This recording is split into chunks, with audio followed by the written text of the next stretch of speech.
Hi, and welcome to Alaskan in the Philippines, currently in Thailand. Today, I thought I'd tell you all about the story in Dumaguete if you all haven't heard. There's a party of six that they walk off into the jungle, they go hiking every weekend or something. There's six of them. There's like three Germans, a Russian, a Canadian, and a Brit. And I guess they go off looking. There's supposed to be some Japanese gold buried up there from the war. They actually had war going on above Dumaguete, up in Velencia, in the mountains there. They actually had the Americans liberated them from the Japanese, and they had a big hand-to-hand fighting up in the mountains up there. There's an actual war museum there, about halfway up to Dumaguete, up to Valencia. If you want to see that, it's pretty cool. I actually went through it. But yeah, they took off into the jungle and looking for something, and I guess a couple of them had been there before and a couple of them haven't. I have a friend in the Philippines, and she sent me all the information and some pictures on it and stuff. I'll use one for the thumbnail of the men. The two they found. So far, two of them have been found. They've sent drones up and everything looking for them, and they can't find them. It's thick jungle.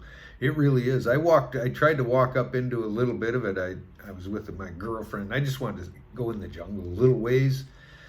So I walked in a little ways. I could see rats scampering and stuff, the jungle rats and stuff, and it was getting real thick. And then I thought about the mosquitoes. They were starting to be mosquitoes, and dengue is really bad there. In fact, that really decimated the military when they were there fighting the Japanese. They actually had stories where they came up to the Japanese came up to American camps, and they were all sick from dengue fever, all just laying in their beds, couldn't do anything.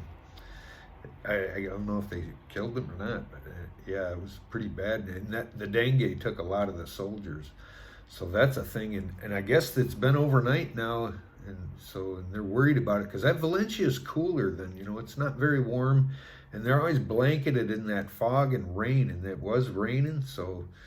Believe it or not, it's a possibility that they could get hypothermic in that kind of environment when they're soaked like that. And it's high up in the mountain. It's cooler. Up in Valencia is cooler.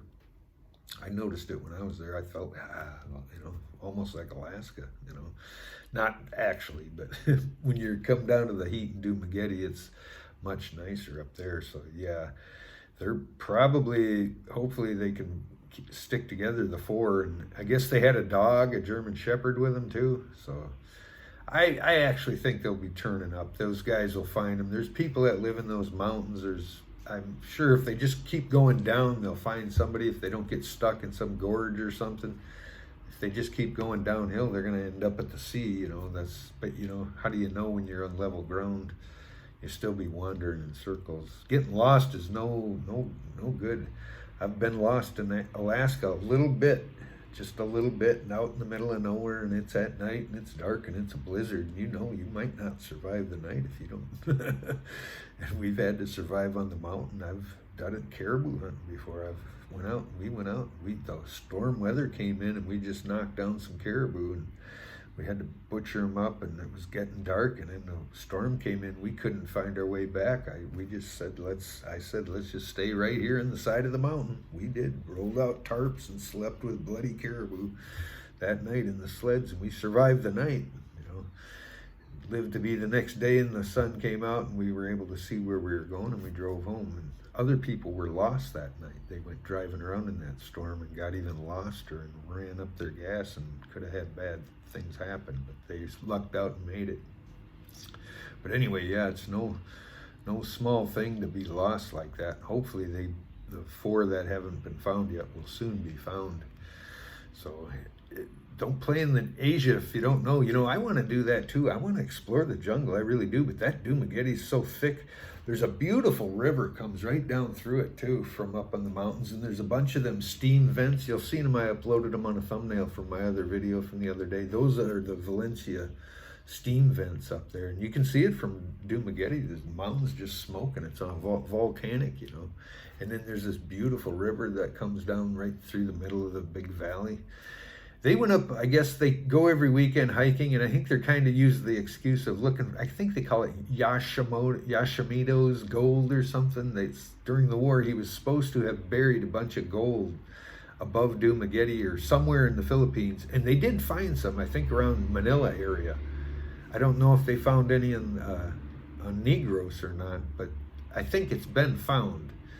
But they still think there's more gold that hasn't been found, so parties still go out and look for it.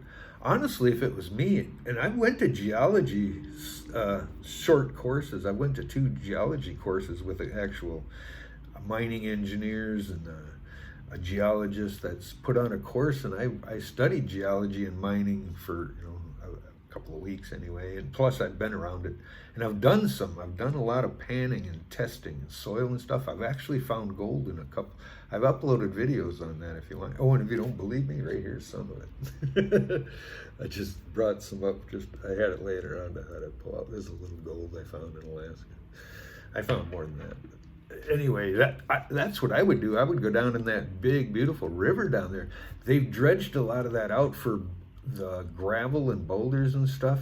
So they've actually removed a lot of the overburden. I bet you could go in there with a pan, and I don't think anyone has. The Filipinos, I've watched them, they use a wooden pan with just a little low spot in the center of it. And it's very inefficient.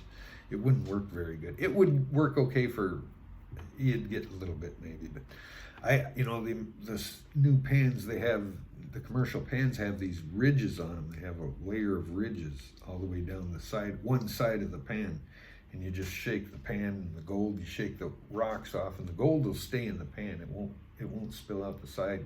The riffles will catch it.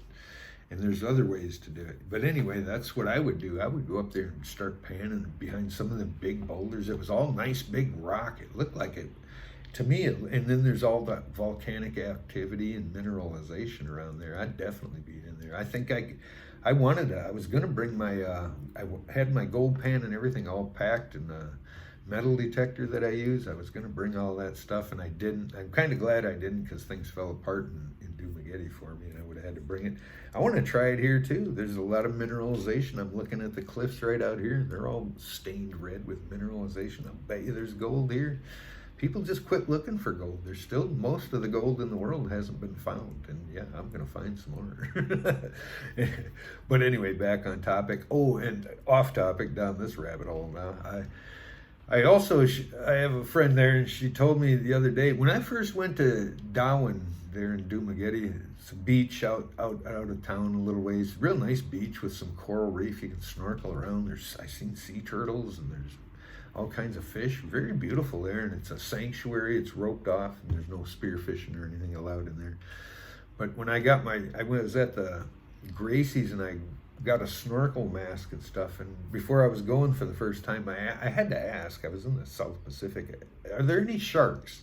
And they all, bah! Boy, you could hear the whole crew just laughing at me.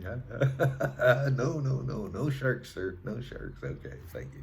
Just had to ask, So, and then the other day, and the weirdest thing happened to me. I'm a weird guy. I get weird premonitions and stuff. This is probably just a coincidence, but maybe not. I had a dream. I was watching fishing videos, and a guy in Asia caught this giant paddlefish. I don't know where it was, but he was using a cane pole. It looked like Asia somewhere, or Korea maybe, or somewhere. Russia could be. But he caught a big old paddlefish on this big giant cane pole, and he fought it like a true warrior, man. He just fought it on a cane pole and brought it in. It was huge. I went to sleep that night and I had a dream, and I was dreaming I was fishing like that, and I pulled in and I caught a big shark, and it was about 6 foot long, and I don't know where I was. And then I woke up and I actually had a text from my friend in the Philippines that I didn't read the night before. It was late. I went to bed, and the text said there was a shark in the swallows at Dumaguete or Darwin. A shark in the swallows, and I knew she meant shallows. Shark in the shallows. There's sharks, maybe more than one, in the shallows there. And I said, aha! Remember when they laughed at me and they said when I asked about sharks? So that's something I didn't know. They do come in. There's sea turtles there, so they're probably eating the sea turtles or the fish. I've seen a couple of sea turtles there, so I know they're there, and I think sharks eat those. They're big too, big old sea turtle. I seen grazing on the rocks at the bottom, eating like a cow. And it went up, and we both surfaced, and we looked at each other. It took out, it went out swimming away. Pretty cool experience. And they go out to that Apple Island. That's the big dive site. It's just straight out from Darwin there. It's not far. It's right out there. And that place is full of turtles. That's one of the natural wonder dive spots of the Philippines, they say. But yeah, well, anyway, yeah, hopefully they find, back onto the subject, hopefully they find those guys, and let that be a warning, don't go wandering off into the jungle if you don't really know the country. Same with Alaska. I see it all the time, people that come up from the lower 48 and they want to go to the Alaskan experience, go climb the mountains and stuff, and they end up getting rescued. A lot of them die. They really do. You see it in Alaska. A lot of people that go out, they're not ready for that weather. They don't understand the weather. They don't understand the country. They get themselves into bad situations and they perish. Don't take much. Like in Alaska, if you fall asleep overnight, you're gonna not wake up. So hopefully they're all stuck together and was able to get a fire or something, or stay warm in that cool rainy weather. And hopefully they'll be found today. Maybe this was last night I got this message. So yeah, I say a prayer if you're a praying kind of person for the foreigners lost in there, and they're making the news now for sure. Hopefully they find them all, because their families, I guess some of them are married to Filipinas there too, and I think they're mostly from Velencia, or they were living there in Velencia. So hopefully they find them soon, and I'll keep you posted if I hear anything. Well, thanks for watching. Be sure to like, share, and subscribe, and we'll see you on the next one. Bye.